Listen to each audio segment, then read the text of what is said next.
Hello दोस्तों, I am नवीन और इस वीडियो में मैं करूँगा क्लास 9th का क्वेश्चन जो कि मैंने चैप्टर नंबर सिस्टम के एक topic exponent of real number से लिया है। तो चलिए शुरू करते हैं। तो देखिए हमें यहाँ पर दिया हुआ है इफ़ x इक्वल टू 2 की पावर y एंड हमें यहाँ पर इसको सॉल्व करना है और y की वैल्यू को निकालना है। तो देखिए सबसे पहले ये जो 9 लिखा है इसको मैं लिख सकता हूँ 3 की पावर 2। तो मैं यहाँ पर इसको इस तरह से लिख लेता हूँ 3 की पावर 2 मल्टीप्लाई 3 की power 2x as it is है माइनस 3 की पावर x मल्टीप्लाई। अब देखिए इसको मैं किस तरह से लिखूँगा। देखिए आपने इस लॉ के बारे में पढ़ा होगा, ठीक है। अगर x की पावर m हो मल्टीप्लाई x की पावर -n हो तो हम उसको इस तरह से लिख सकते हैं। तो इस फॉर्म में ये लिखा हुआ है, ठीक है। 3 की पावर x-2 हम उसको इस फॉर्म में डालेंगे तो हम इसको यहाँ लिख सकते हैं कि 3 की पावर x मल्टीप्लाई 3 की पावर -2 और अपॉन में 2 एज इट इज है अभी इक्वल टू 360। अब देखिए अब अगर हम यहाँ देखें तो यहाँ पर हम इसको सॉल्व कर सकते हैं।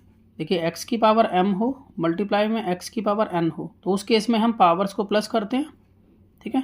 तो इसी का यूज़ मैं यहाँ करूँगा, यहाँ पर मैं इसको प्लस करूँगा तो 3 की पावर 2x बन जाएगा। तो मैं अगले स्टेप में इसको मेंशन कर देता हूँ कि 3 की पावर 2 मल्टीप्लाई 3 की पावर 2x माइनस, अब हम यहाँ पर इसको प्लस कर लेंगे पावर्स को तो ये हो जाएगा 3 की पावर 2x मल्टीप्लाई में 3 की पावर -2।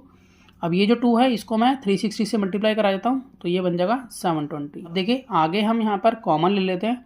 हम यहाँ देख पा रहे हैं कि 3 की पावर 2x और यहाँ पर भी 3 की पावर 2x ये हमें कॉमन मिल जाता है। तो मैं यहाँ पर इसको कॉमन ले लेता हूँ तो मैं यहाँ पे लिखूँगा 3 की पावर 2x। अब यहाँ पर ब्रैकेट ओपन करेंगे, यहाँ पर 3 की पावर 2 बचा, यहाँ पर लिखेंगे 3 की पावर 2 फिर माइनस का साइन और इधर बचा 3 की पावर -2 और इधर है इक्वल टू के बाद 720। अब देखिए इसे आगे सॉल्व करते हैं। तो यहाँ पर हम अभी एवरेज लिखेंगे 3 की पावर 2x और यहाँ ब्रैकेट ओपन। अब यहाँ 3 का स्क्वायर होता है 9 माइनस, अब इसको देखिए कैसे लिखेंगे, x की पावर अगर -m हो तो इसको हम लिख सकते हैं 1/x की पावर m, इसलिए मैं यहाँ पर इसको लिख सकता हूँ 1/3 की पावर 2। तो 3 की पावर 2 को मैं डायरेक्ट 9 लिख लेता हूँ, यहाँ पर 1/9 हो जाएगा और इक्वल टू के बाद पड़ा है 720। अब देखिए इसको सॉल्व करेंगे हम यहाँ पर, तो मैं यहाँ पर एक रफली वर्क कर लेता हूँ। अब इसमें मैं 9 में से माइनस करूँगा 1/9 को तो इसके नीचे 1 लगाएंगे, 1 और 9 का एलसीएम आ जाएगा 9। 1 की टेबल में 9 जो है वो 9 जा पे आता है तो 9 9 जा हो जाएगा 81 माइनस 9 की टेबल में 9 1 पे आता है वो तो 1 1 जा 1। तो इस तरह से 81 में से 1 गए तो बचा 80 और अपॉन में है 9।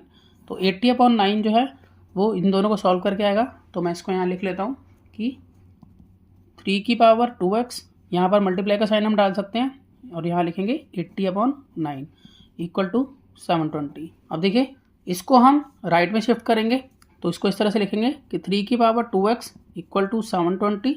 अब यहाँ पर ये मल्टीप्लिकेशन की फॉर्म में था तो उधर हम इसे डिवाइड की फॉर्म में लिखेंगे, यानी कि डिवाइड बाय 80/9। तो जैसे कि हमने 7th क्लास में सीखा था कि P/Q डिवाइड बाय R/S हो तो उस केस में हम P/Q को एज लिखते हैं और डिवाइड को बनाते हैं मल्टीप्लाई और s ऊपर और r नीचे, और फिर उसके बाद कटिंग हो रही हो तो वो भी कर सकते हैं। अब यहाँ पर हम इसको लिख लेते हैं कि 3 की power 2x is equal to 720, ये 9 ऊपर हो जाएगा और 80 नीचे। अब देखिए कटिंग हो रही है तो हम कट करेंगे तो 0 से 0 कट हो गई और हम 72 को 8 से कट कर लेते हैं तो 8 1 जा 8 और 8 9 जा 72। देखिए आगे सॉल्व करते हैं इसको। तो यहाँ पर है 3 की पावर 2x इक्वल टू 9 9 जा हो गया यहाँ 81। अब 81 को हम फैक्टराइज कर लेते हैं। यहाँ पर 81 को फैक्टराइज करेंगे तो ये 3 से जाएगा, 3 2 जा 6, 3 7 जा 21, ये 3 9 जा 27, 3 3 जा 9 और यहाँ फिर 3 1 जा 3। तो हम इसको लिख सकते हैं 3 की पावर 4 और यहाँ पर है 3 की पावर 2x। अब देखिए यहाँ पर बेस सेम है तो इसलिए हम ये कह सकते हैं कि एक्सपोनेंट भी सेम होंगे। तो मैं यहाँ पर लिख लेता हूँ कि since base same then exponent also same, इसलिए हम यहाँ पर ये कह सकते हैं कि यहाँ पर 2x जो है वो 4 के इक्वल होगा। तो x निकालने के लिए हम क्या करेंगे 4/2, तो 2 1 जा 2, 2 2 जा 4। तो इस तरह से x जो है वो 2 के इक्वल आ गया है यहाँ। अब देखिए बाकी का बचा हुआ क्वेश्चन मैं यहाँ करूँगा क्योंकि पेज खत्म हो गया है। क्वेश्चन में हमें ये दिया हुआ था कि x जो है वो इक्वल है 2 की पावर y के। यहाँ पर हमारे पास x का आंसर तो निकल चुका है 2, तो मैं यहाँ पर 2 लिख सकता हूँ कि 2 इक्वल है अब 2 की पावर y के। अब देखिए इसकी पावर कुछ नहीं है तो 1 मानी जाती है, तो यहाँ पर बेस जो है वो सेम है तो इसलिए एक्सपोनेंट आपस में सेम होंगे। तो यहाँ पर हम कह सकते हैं कि y जो है वो 1 के इक्वल होगा और इसके लिए रीज़न भी हम यहाँ पर यही लिखेंगे। कि since base same then exponent also same. आशा करता हूँ आपको सम समझ में आया होगा। इसी तरह के बहुत से सम्स क्लास 9 के लिए पहले से अपलोड है, आप उन्हें देख सकते हैं। तो मिलते हैं नेक्स्ट वीडियो में और नए सम के साथ, तब तक के लिए गुड बाय।